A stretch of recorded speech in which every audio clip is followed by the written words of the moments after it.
Friendship and shalom and greetings to you all. The queen is dead. Long live the king. Now that's something from novels and film, but now it's a reality for 7 billion people. And while Elizabeth Regina duo did not rule 7 billion, she profoundly touched the lives of just about everyone on earth. Her Majesty's a pretty nice girl, but she doesn't have a lot to say. Her Majesty's a pretty nice girl, but she changes from day to day. I want to tell her that I love her alone, but I gotta get a belly full of wine. Her Majesty's a pretty nice girl, someday I'll make her mine, oh yeah. Now it's a truly historic moment in our lifetimes. Only those over 75 would have experienced this before, and you'd have to be just about in your 90s to remember much about it. And this is the first one to ever be witnessed by a planet, not a few hundred. It truly is a global village now. Now, what's the closest thing in our lives, in our experiences? It's not elected officials. They attain power late. They don't hold it very long. And rarely is it ended by death. Not the papal seat. Well, the rule of the Pope ends in death, except once. It too comes later in life after a life well served. The closest is probably the Dalai Lama, invested till death, and not by genetics or waiting in the wings, but when the new one is proclaimed as a toddler. He too will rule his kingdom till death, right? And he doesn't know it from birth. It's only when another one dies. Royalty is unique. Royalty is the only thing that is truly from cradle to grave. And we are seeing history unfold. And we will not see anything like it in our lifetimes. Charles is 73. William is 40. The era of the Queen, which is the only era most people have ever known, is over. There will only be kings for probably the next foreseeable century. Here comes the sun, King. Here comes the sun, King. Everybody's laughing.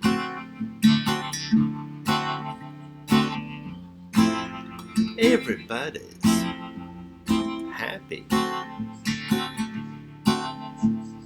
Here comes the sun, King.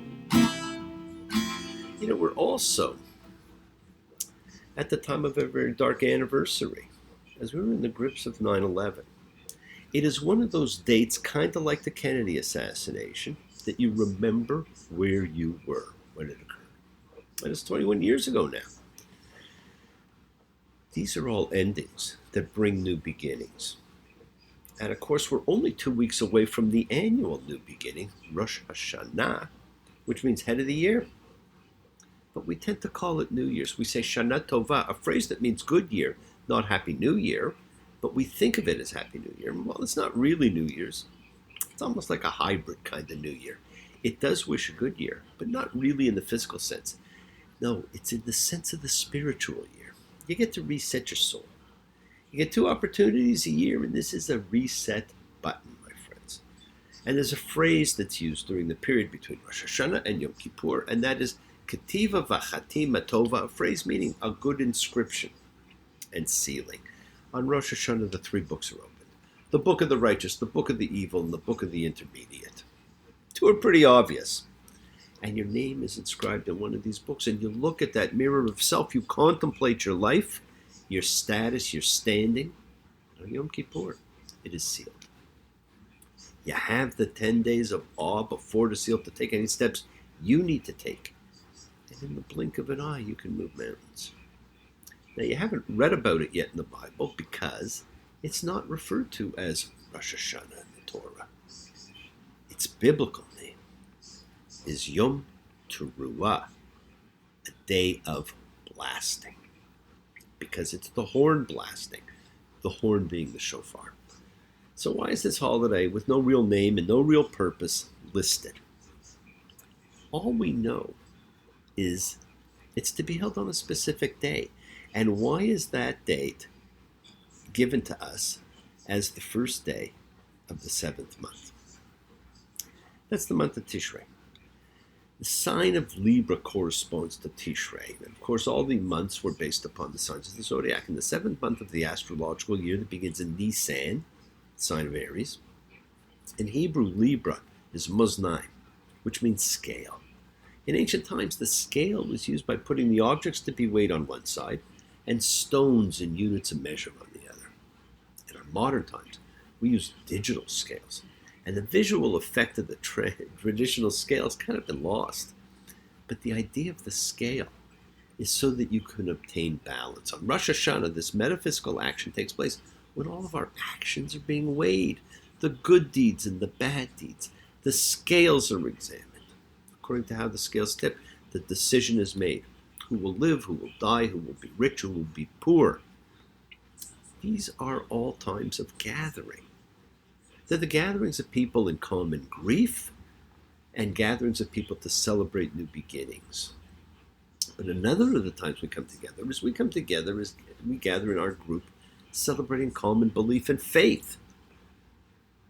All religious ceremonies. It's when we all come together as a community, as a collective consciousness of seekers showing faith, any and all faith, love, any and all love. Because man is a community, a chavura, a fellowship, expressing our nature of kindness, compassion, thoughts, feelings, hopes, dreams, and wishes that unites us all in this community house of spirit, bet, ruach. Sharing and bringing light, keeping fear at bay. So once again, please go ahead. Invite everybody in, physically, digitally, psychically, emotionally, any way you want to spiritually gather and share. From Psalm 133, the Hine Matov. Hine Matov. Shevet Achim Gam Yachad. Hine Matov. Shevet Achim Gam Yachad. How good, how pleasant it is for brothers and sisters together. Community. Community. Community. Together. You know, we support each other in this community, my friends, so let's all spread love, goodwill, and fellowship to the world. Remember, this is you setting aside just a little bit of sacred time in your own sacred space to honor and converse with whatever you happen to believe in, because we all believe in something. It's a part of your kavanah. It is your intention that you put out to the universe. It's your goodwill. And goodwill and intention are the roots of what you can control, of what you can correct. Your intention sets in motion everything that occurs in your lives, my friends. So let's take some time now. Let's send some of that goodwill, some light, some healing out to whoever you know that needs it. The world needs it. Healing and renewal for everybody. It just floats through space, finding those in need, so send it out. For those you know and for the souls and spirits of everybody you love. So think of whoever that needs healing and renewal and love, or just plain goodwill. Focus on them. Call their names. It's not just for people, it's for our pets, it's for the earth, it is the healing of the world. It is the tikkun olam that's part of our spiritual genetic makeup. We have to help heal the world. It's not something we complete, it is an ongoing task to be dealt with in this lifetime. It's for every lifetime. We must do our part. We must each do what we can to improve and change our own little corner of the world. So we change ourselves, we change our conditions, and we constantly are changing, refining. Part of the healing of the world is when we send thoughts and energy for health and renewal and goodwill to everybody. They don't have to be sick. It's for those in our hearts and our minds. So let's all send energy out for the people in need everywhere.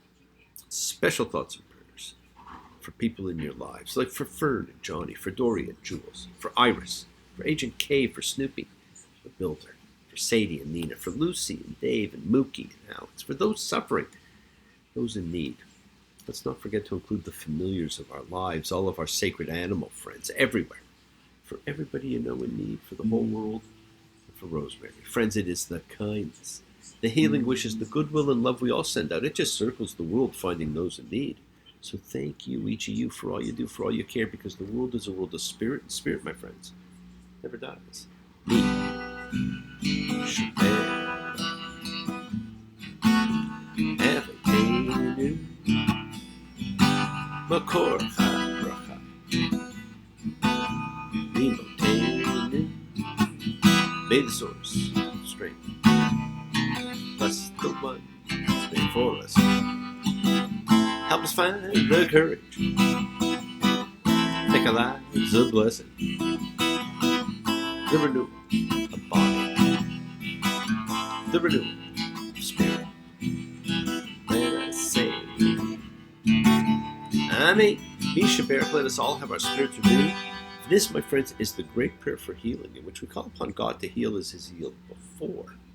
Be Sheperach, may He who blessed. Because all healing's a blessing. Let's all send and receive healing and renewal energy in our efforts to share, to care, to grow, to love. Now, this week we read Ki tetze, when you go forth. Now, when you look at the myriad of topics covered, female captives, the rights of the firstborn, laws concerning sexual relations, the law of levirate marriage, it's this cornucopia. And again, you can see how this could very well be a book written by a king as ordered to be the retelling of everything that was going on. It makes perfect sense. It's different than the other books. When you look at, the changes that take place, you notice also that there's minor changes. But minor changes all compound, and you begin to say, wait a second, I read something a little bit different before. So this is probably very much one of those missing books of the kings. And time will change memories. Time passes slowly up here in the daylight. We stare straight ahead.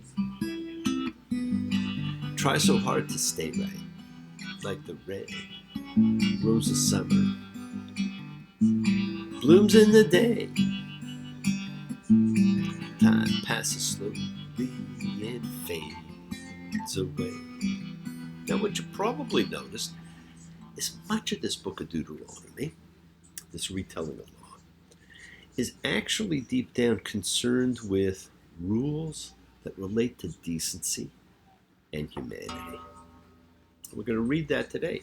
Deuteronomy 21:10. When you go forth to battle against your enemies and Lord your God, give him in your hand, and you take captives from him. And you see among the captives a woman of comely features, and you desire her, and take her for yourself as a wife. You shall bring her into your house, and she shall shave her head and do her nails, and she shall take off her captive's cloak and stay in your house and keen for her father and her mother a month of days. Now, there's a lot in that sentence there. You see somebody, and you're smitten with them. I've just seen her face. I can't forget the time or place where we just met. She's just the girl for me, and I want all the world to see we met. Na, na, na, na, na. Now, you know that similar words in the Bible have special relationships to each other. And this is one of those words, the same word used, comely, as in describing how Potiphar's wife viewed Joseph. There's a lusting element there. But you're so smitten. You see a captive and you want to make her your wife. Your wife, not your slave, not your concubine. You want to marry her. So you bring her into your home and you give her 30 days to mourn the loss of her family. You're not allowed to rape her. Throughout the ancient Mediterranean world, captive women of vanquished peoples were assumed to be the due sexual prerogative of the victors. Go back and read the story of Briseis at the beginning of the Iliad. This law seeks to provide for the human rights of the woman who falls into this predicament.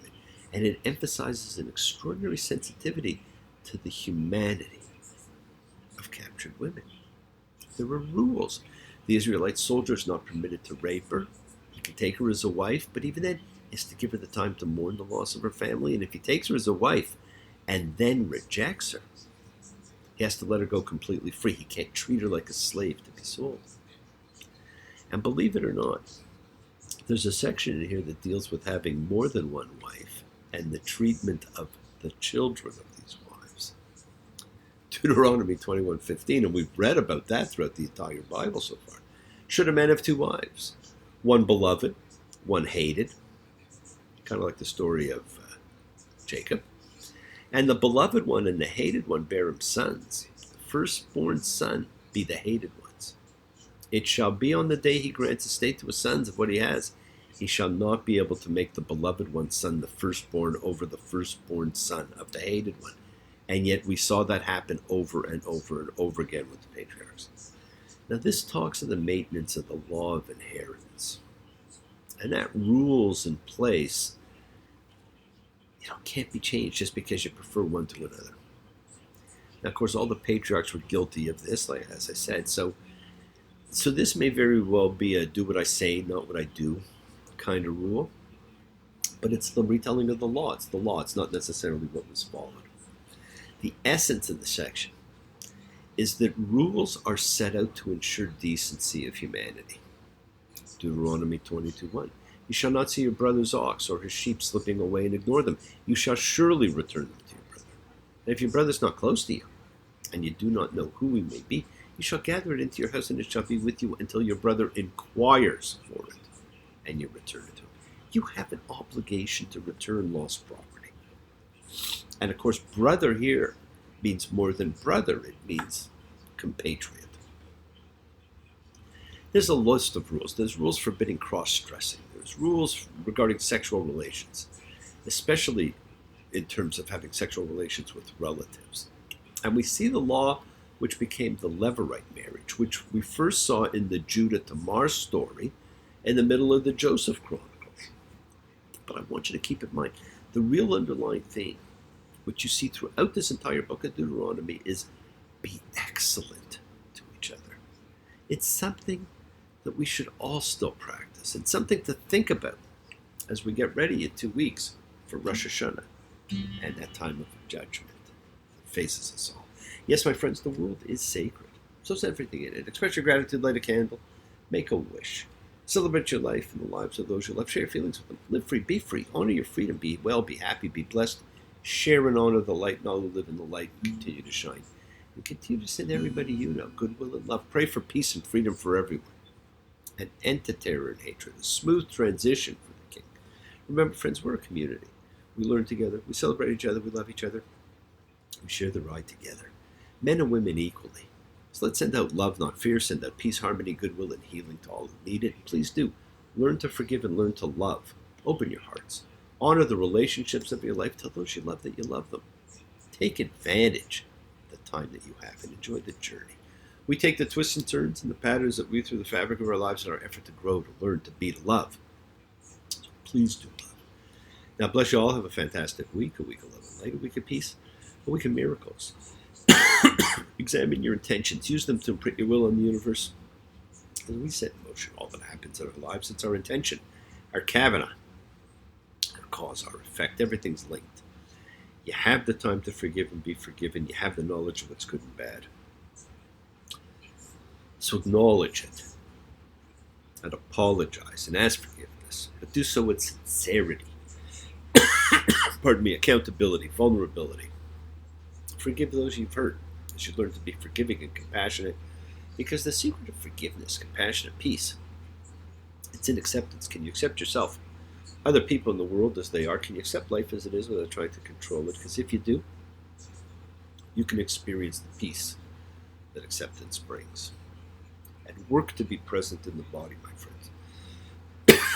Expand your heart, quiet your mind, because the deepest source of real power lies in your consciousness and your ability to be mindful, to be aware, to be present in all of life's circumstances.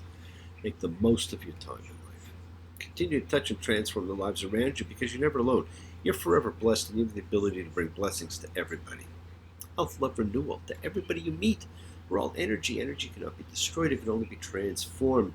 Transform negative into positive. Your words are your power to transform, to love, to bless. So be generous and bless others. As you do, you bless yourself and love with the heart, because we're all part of the greater whole. Embrace love, not fear, forgiveness, not anger, and be there for someone, because someone will always be there for you whether you know it or not. You usually don't know it. And continue to explore faith and belief, what they mean to you, not somebody else.